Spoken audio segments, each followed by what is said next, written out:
Do you often find yourself overcommitting to others even when it's at your own expense? Then here are 5 signs you have poor boundaries with yourself. Welcome to the Psychology and Physical Training channel. Engagement might make you pause and reflect, and that's the intent. We're diving into an essential topic today: the concept of self-boundaries and their importance. It's like building a fence around your well-being, defining the limits of what you can give and what you can take. It's about knowing your needs, wants and expectations and creating a healthy balance between personal and external demands. One key sign that your self-boundaries might need some strengthening is overcommitment to others. It's when you find yourself saying yes to everything, even if it drains you, even if it means pushing your own needs aside. It's a classic symptom of a people pleaser, and it can be detrimental to your emotional and mental health. Let's delve into this further and identify the signs that indicate a lack of healthy boundaries with oneself. Overcommitment to others. Are you always saying yes to others, even when you're already overloaded? It's a common dilemma, isn't it? We often find ourselves in situations where we commit more than we can handle, not necessarily because we want to, but because we feel obligated to satisfy others. This, my friends, is a classic case of overcommitment to others. Overcommitment, much like an overfilled cup of coffee, can lead to an unwanted spillover, a burnout. It's not just about the physical fatigue, but the emotional exhaustion that comes with it. We're humans, not machines, after all. We have a finite amount of energy and time in a day. When we overcommit, we stretch ourselves thin, leaving little to no room for our own needs and desires. The danger of overcommitment doesn't end there. It can also lead to dissatisfaction. Imagine this: you're working on a project for a friend, but you're also juggling your own work, home responsibilities and personal life. Chances are you won't be able to give your 100% to any of these tasks. The end result? Mediocre work, missed deadlines and a lingering feeling of dissatisfaction. Now, I'm not saying that helping others is a bad thing, far from it, but it's crucial to strike a balance. It's essential to learn how to prioritize oneself.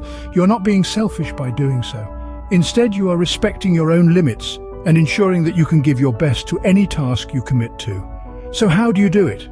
It starts with self-awareness. Understand your capacity and your limits. Next, learn to communicate your boundaries effectively. It's okay to say no when you're already swamped. If people around you respect you, they will understand and support your decision. Remember, you can't pour from an empty cup. You need to take care of yourself first before you can efficiently take care of others.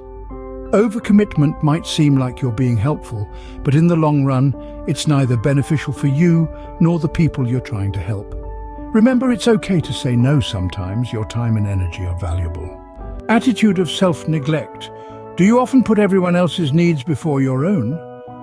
This, my friends, is the essence of self-neglect, an attitude that can silently erode our well-being. It's when we constantly push our own needs, expectations and desires to the bottom of our priority list, favoring others above ourselves. It's like being the last person you think about in a room full of people, even when you're alone. This attitude is more than just harmful, it's depriving. It's like trying to fill others' cups from an empty pitcher. But how can you pour from an empty vessel? It's not sustainable and it's not healthy. The importance of self-care and self-respect cannot be overstated. They're not just trendy buzzwords, they're fundamental to our mental and emotional health. It's about recognizing that your needs matter just as much as anyone else's. It's about giving yourself permission to put yourself first sometimes. So remember, your needs matter, don't push them aside. Ignoring our emotions. Ever find yourself brushing off your feelings even when they're screaming for attention? This is more common than you might think, and it's a sign of poor self-boundaries. It's like living in a house where the fire alarm is constantly blaring, but instead of putting out the fire or even investigating its source, you simply turn off the alarm and go about your day. Ignoring or suppressing emotions is akin to turning a blind eye to a raging storm within us. We might think we're keeping the peace by not addressing these turbulent feelings, but in reality we're only allowing the storm to grow larger and more destructive. It's like trying to hold a beach ball underwater. The more we push it down, the more it fights to resurface. And when it finally does, it explodes out of the water with far more force than if we had just let it float on the surface in the first place. When we disregard our emotions, we're essentially telling ourselves that our feelings don't matter, that they're not valid. This can lead to feelings of guilt and shame, and can even cause us to question our worth. And just like the ignored fire alarm or the beach ball pushed underwater, these feelings don't simply disappear. They build up over time, often leading to an emotional outburst or breakdown, which can have serious mental and physical health consequences. On the other hand, acknowledging and addressing our emotions contributes to healthier self-boundaries. It's about giving our feelings the respect they deserve, allowing them to exist without judgment. This doesn't mean acting on every emotion that arises. Rather, it's about understanding that our emotions are a natural response to our experiences and that they're an important part of who we are. Just as we would listen to a friend in distress, we need to listen to ourselves. We need to acknowledge our emotions, understand why they're there, and give ourselves permission to feel them. This is a crucial part of developing a healthy relationship with ourselves and setting effective personal boundaries. Your emotions are valid. Give them the attention they deserve. Self-critical thoughts. Are you your own worst critic? It's a common question and a common problem. Much like a harsh teacher or an unkind friend, we often hold ourselves to impossible standards, berating ourselves for every perceived failure. This relentless internal negativity can erode our self-esteem and shatter our self-trust. It's like living with a constant echo of criticism in our minds, a voice that never misses a chance to point out our flaws and failures. But what if we could change that narrative? What if we could become our own biggest supporters instead of our harshest critics? It's not an overnight process, but it is possible. By practicing self-compassion, by challenging our negative self-talk with positive affirmations, we can begin to build a healthier relationship with ourselves. Remember, nobody is perfect.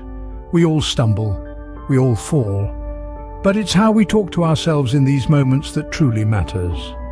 Be kind to yourself. You're doing the best you can. Difficulty saying no. Do you struggle to say no, even when something doesn't sit right with you? It's a common quandary for many of us. The discomfort of disagreement can feel like a burden too heavy to bear, and so we nod along, swallowing our objections. But the cost of this silence can be steep. When we allow ourselves to be swayed into agreement with ideas or actions we don't truly align with, we're not just stifling our voices, we're also suppressing our authentic selves. This can result in a build-up of resentment and frustration, like a pressure cooker waiting to explode. Expressing disagreement, on the other hand, doesn't have to be an act of defiance. It's about asserting your perspective and honoring your values. It's about setting boundaries and protecting your mental and emotional health. It's about respecting your own needs as much as you respect those of others. Remember, your voice matters. Don't be afraid to use it. Conclusion? So, what does all this mean for you? Well, it's simple yet profound.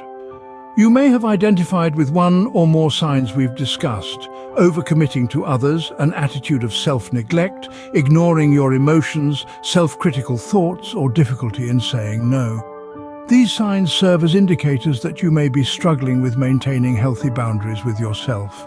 Remember, boundaries are not just about defining your relationship with others, they play a crucial role in how you relate to yourself as well.